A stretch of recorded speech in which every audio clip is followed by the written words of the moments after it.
Every nation tells stories about its past. As Americans celebrate 250 years of independence, mark America's 250th anniversary, the United States is debating what that story should be.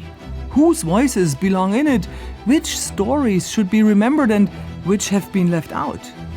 President Trump says America has spent too long focusing on its failures. His administration is now changing how the nation's history is presented in museums, historic sites, and national parks. Who gets to tell America's story? So people on the right believe that we've lost our idealism, our faith in the founding ideals of this country. And they would like to interpret them as ideals based on Christianity and based on the idea of a European heritage. People on the left look at this and say, no, we're founded on an ideal that is welcoming to all people. The basic idea is that if you live in America, you have all the rights of an American citizen, and we believe all people are equal. Those two visions of what America is are in direct conflict. History is not only written in books. It's told in museums, historic sites, and national parks, places where millions of Americans encounter their country's past. Today, those places have become the latest battleground in the fight over America's history.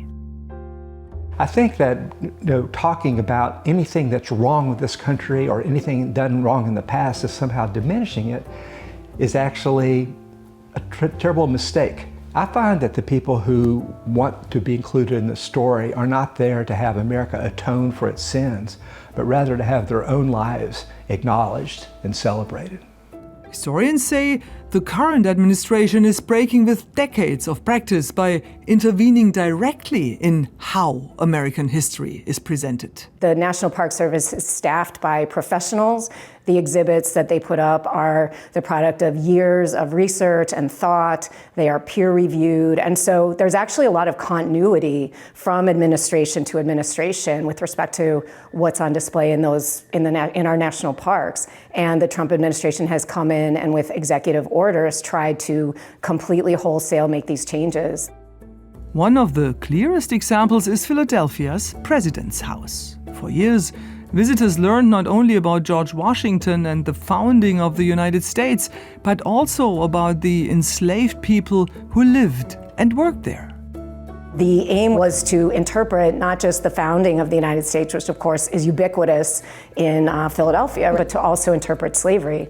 And so this was one of the primary things that the administration went after. They really didn't want the story of slavery, the aspects of slavery that completely implicated George Washington and by extension other founders like that to be, something that visitors would encounter. Philadelphia is only one example. According to historians, reviews have also affected exhibits dealing with climate change, race, indigenous history, and the contributions of women and minorities. Other exhibits have been changed to, for example, remove signs that talk about climate change and sea level rise at some coastal sites. There has not been any other presidential administration that has tried so directly to so interfere with the professional judgment and the long-term efforts of the Department of Interior in this way. Not everyone sees those changes as political interference. Many conservatives argue that public institutions have spent too much time empathizing America's failures and too little celebrating its achievements. For them, the country's 250th birthday is an opportunity to restore a sense of pride. I've never been to a birthday party in which everybody focused on the negative things about that person. So I can understand why Americans would want to focus on the good, and I would want to focus on the good. That's also part of what I think makes America special, is that America had bad things in their past and they fixed them. Fraser argues that both conservatives and progressives sometimes use history to support today's political arguments. I think that the Trump administration has tried to do that, but I also think that the left has done the same thing. Can you give me an example where you think the political left has rewritten history? They act as if we haven't advanced in the last 50 years, and they want to rewrite history such that, for example, we haven't had a black president for 8 years, 2 terms, both sides want to sort of, for their own political purposes, they want to rewire things and to focus on different things. There is another perspective almost entirely absent from this debate. For many Native Americans, the question isn't simply how the United States remembers its past.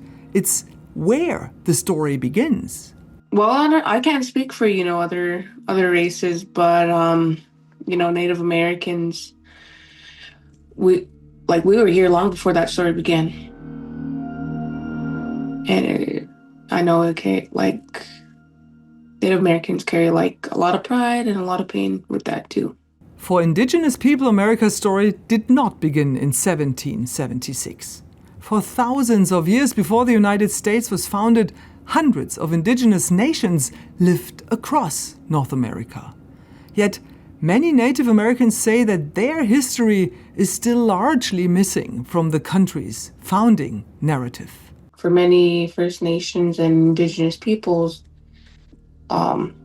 it carries a lot of pride and pain. And, there's ideas that are recognized like liberty and self-governance, but also remembering that there were promises that often didn't include Native people and sometimes came at the cost of our lands, cultures, and lives. Alexandria says that history is still often told through a narrow lens. People are still under the impression that we live in teepees. And some of them don't even know that they're like, oh, you're a real Native American? I didn't know you guys still exist. The voices may be different, but the question is remarkably similar. Who gets remembered and who is left out? For many African Americans, the past is not only something to remember, it is something they continue to live. I think it matters because we are watching in real time as they remove the history of slavery from national parks. They're trying to remove a lot of content and things from the African American History Museum as well. So as a Black American who's been in this country, whose family is from this country for generations, I think it's a slap in the face to all of us. This country was built by enslaved African people. And it is sustained by the labor of immigrants and other folks that came to this country. So I think it's really disrespectful, honestly, to the folks who actually make this country run, to pretend like our efforts and our labor isn't actually what makes this country, quote unquote, so great. For decades, historians, civil rights activists, and community groups fought to broaden the story told in America's museums and historic sites. The history of slavery, segregation, and indigenous people gradually became part of the national narrative. Now critics argue that decades of efforts to tell this broader and more inclusive story are being rolled back. And I think we've made such progress in telling a fuller story. Do I think this moment's going to stop that progress? No, I don't. But we have to stand with teachers who have the courage to tell the truth and to show how you're not disparaging somebody in the present in order to tell the truth about the past. I think that's an important lesson that we all need to learn, that in some ways we honor the present much more by being truthful about what got us here than we do just trying to make everybody feel good.